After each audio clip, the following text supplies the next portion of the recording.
Hello again guys, and welcome to the last class in this chapter. In this video we'll be talking about posing characters. First of all, I hope you've been managing to keep up with things so far.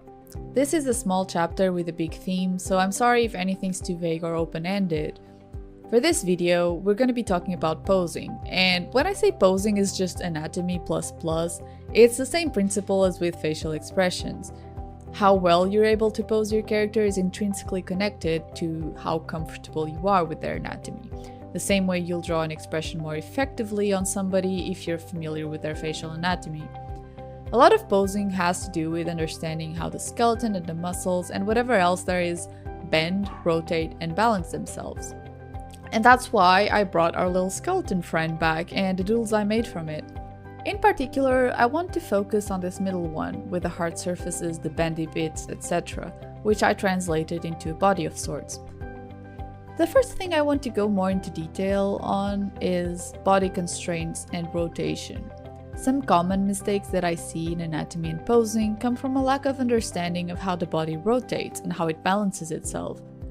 You can know every part of the human body and still lack this understanding, in particular when rotations are subtle and inherent to poses you're not familiar with.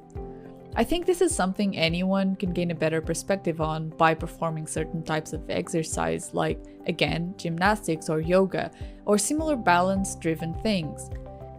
In some angles and in some positions, your body just will not bend. Or if it does bend, that's usually accompanied by rotation and/or other body parts readjusting their position. For these drawings and for a lot of this part, I'm going to be using poses that show precisely this, bending and rotation to readjust the pose.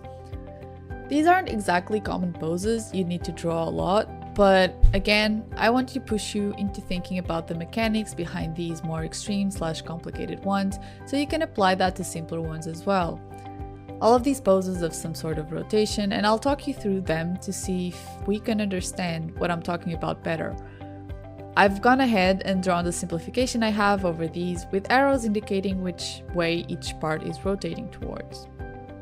For instance, in this one, you've got like this partial split pose here and then the back bend.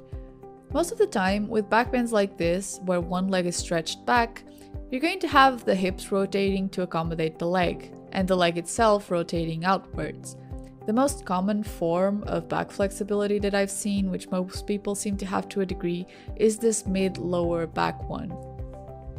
Upwards from there, your rib cage is sort of stiff, and downwards you can usually only gain hip flexibility. Hip flexibility isn't that common, and it's usually seen in contortionists and gymnasts the most. Unless you've got specific training though, this type of back bend will always rely more on your mid, back, and shoulders. The arrows here show which way the different body parts are rotating, and you can see that the way to compensate for the lack of hip flexibility is to rotate your hips outwards, as I mentioned earlier.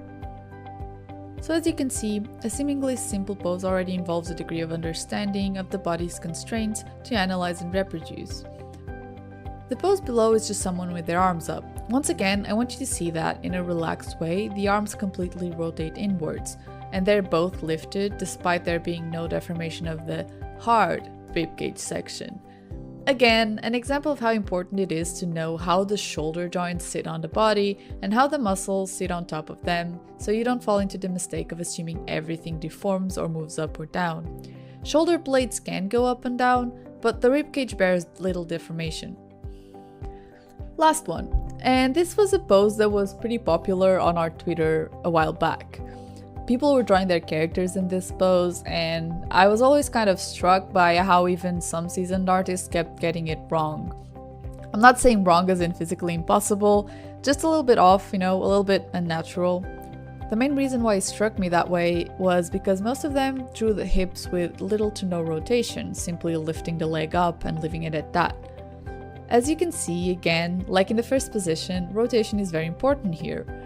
This person's posture is brilliant and the pose itself looks very vertical, but when you start breaking it down, you see that a lot has to rotate in the middle for it to give off the illusion of a perfect line. The torso is aligned just fine and the legs as well, but in order to keep it that way, the waist and the hip areas are at a sharp angle. If this wasn't the case, the legs would be offset and you'd either have a balance problem or a space problem. Don't get me wrong, you can have a version of this pose with the leg pointing forward, but that generally requires the body to bend forward or backward to balance it out. So I did the simplified system analysis for these 3 poses, and there's an additional thing you can do with this type of reference that might be of interest. That is, pointing out which muscles are relaxed and which muscles are contracted in each of them. For instance, for this pose, I'd highlight the leg muscles, the abdominals, etc., while in this one I'd pretty much just highlight the shoulders. I've tried this exercise before and found it interesting, and it does fall in line with the idea that you need to understand what's going on underneath the skin when doing figure drawing. The last things that I want to talk about when it comes to posing, and probably a couple of buzzwords in a way, are centers of gravity and action lines. Again, I'm no expert, and I'm sure many of you have heard of these before, so I might not bring anything new to the table. Center of gravity is a bit of a tough one for me, at least from a teaching perspective. I can tell you that in theory, the center of gravity would be the place where all the mass of a body should be located if it was reduced to a single particle. But where it actually sits in the body in different positions is a different story. In general, the center of gravity in humans sits at a low waist level, but as you shift your weight between points of contact with the floor or whatever your support is, it shifts as well. Guessing where it may be is just a guideline to assess whether your pose is balanced or falling more to one side or the other.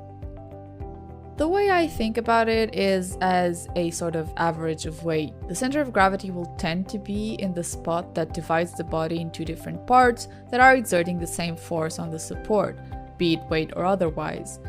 I quickly sketched some centers of gravity in these pictures in green. As a rule, the center of gravity is the place that will pull the person's body to it.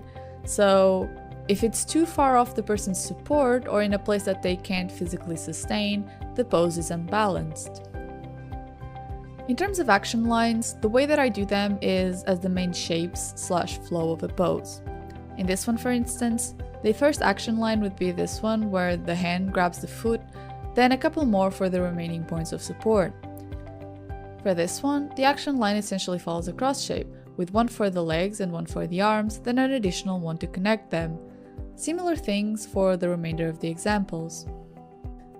The way I use them, action lines have to do with composition itself. They are the lines that jump to your eye and establish the silhouette of the pose. So to sum it up, when posing, you can use center of gravity estimates to assess whether your pose is balanced, and action lines to assess whether it flows well or works with a good composition.